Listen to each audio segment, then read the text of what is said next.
திருப்பத்தூர் நகராட்சிக்கு புதிய அலுவலகம் கட்ட திட்ட அறிக்கை ஏற்கனவே தயார் செய்யப்பட்டிருந்தால் பணிகள் இந்த ஆண்டு மேற்கொள்ளப்படும் என்று அமைச்சர் KN நேரு தெரிவித்துள்ளார். சட்டப்பேரவையில் கோபிச்செட்டிப்பாளையம் நகராட்சி கட்டிடங்கள் பழுதடைந்து அலுவலர்கள் பணியாற்ற போதுமான வசதி இல்லாததால் புதிய அலுவலகம் கட்டித்தரப்படுமா என்று அதிமுக சட்டமன்ற உறுப்பினர் செங்கோட்டையன் கேள்வி எழுப்பினார். அதற்கு பதிலளித்து பேசிய அமைச்சர் KN நேரு, திருப்பத்தூர் நகராட்சிக்கு புதிய அலுவலகம் கட்ட திட்ட அறிக்கை ஏற்கனவே தயார் செய்யப்பட்டிருப்பதால் இந்த ஆண்டு பணிகள் மேற்கொள்ளப்படும் என்று கூறினார்.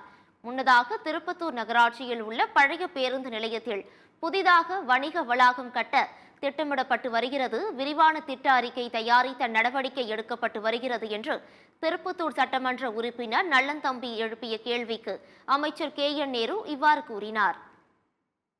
பொதுமக்கள் சென்று அடைவதற்கு தேவையான இடவசதி இல்லாத காரணத்தின் அடிப்படையில் புதிதாக அங்கே நகராட்சிக்கு ஒரு அலுவலகம் கட்டுவதற்கு அரசுக்கு பரிந்துரை செய்யப்பட்டிருக்கிறது.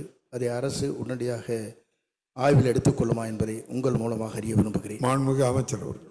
மாண்புமிகு பேரவைத் தலைவர்களே, ஏற்கனவே இருக்கிற வணிக வளாகங்கள் இங்கே புதிதாக கட்டப்பட்டிருக்கிறது. புதிதாக வணிக வளாகம் கட்டப்பட்டிருக்கிறது. எனவே கோபிச்செட்டிப்பாளையத்தை பொறுத்தளவு அமைச்சர் முன்னாள் உறுப்பினர் மட்டுமல்ல, அங்கே இருக்கிறவர்களுடைய ஏற்கனவே இருக்கிறவர்கள் சொன்ன எல்லா பணிகளும் அங்கே நடைபெற்று கொண்டிருக்கிறது.